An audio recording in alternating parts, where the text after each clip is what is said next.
What's going on, Sports Game Vision world? Back in the building, we here in the pod to talk about the documentary that debuted on ESPN last night. I just watched it. It's about Stuart Scott, Boo-Yah, The Portrait of Stuart Scott is the title. Well done, very well done. I suggest that you go and watch it. It's about an hour and a half or so of your time. You're pretty much just watching a movie that you'd watch on Hallmark or, anything else, Lifetime, a small late night movie with action or horror. But of course, it's about sports and about my guy. I grew up watching him, always enjoyed watching him on television, ESPN, when I got a chance to watch him because I didn't have cable for a long time.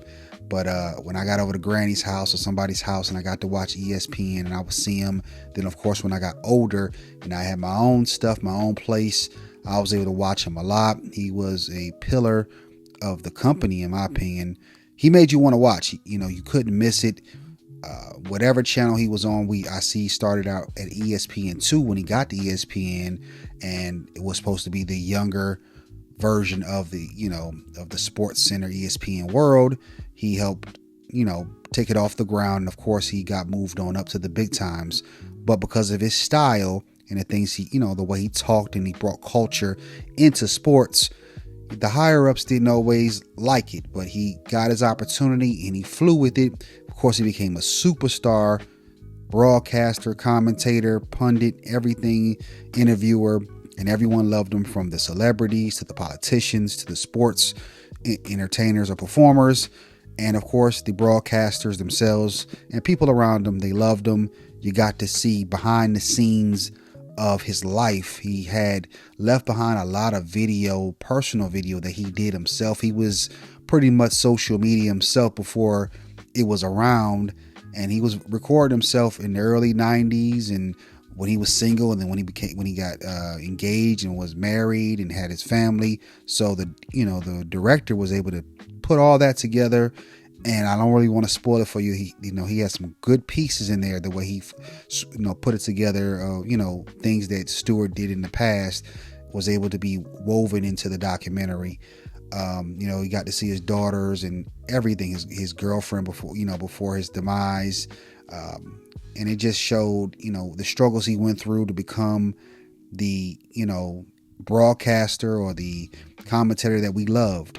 He had a lot of pushback because of the way his style is. And it just showed you, for all the younger, people out there, or just anybody that wants to get into this, space or business or he just fought for it. He believed in himself. He worked hard.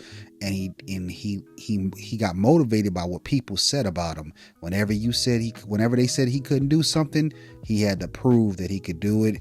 You got to see his athletic background. He was a football player in high school, and you get to see in the documentary, he was very athletic. Of course, because of his, illness with his eye, or his health issue with his eyes, he was not able to go as far as he would like to in the sport of football or in sports period.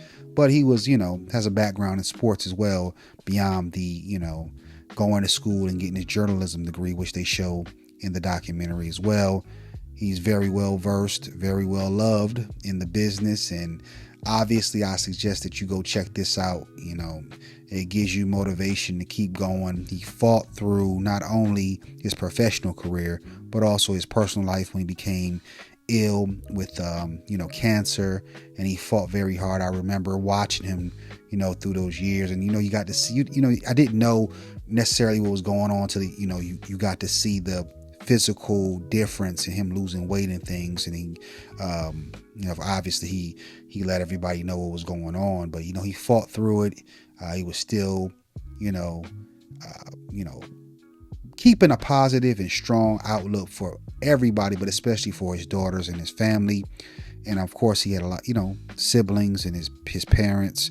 And, he wanted to stay strong and just show that you got to fight through things. You don't let that scare you or put fear in you. You fight back and give it your all, no matter what circumstances you're being put through. Very inspirational, very touching. Obviously we miss him, and You know, he was a great, you know, entertainer, writer, journalist, broadcast, and just like overall just seemed like a really great person, and obviously very missed. So go check that out. Stuart Scott, Boo-Yah. Love the catchphrases. Cool as the other side of the pillow.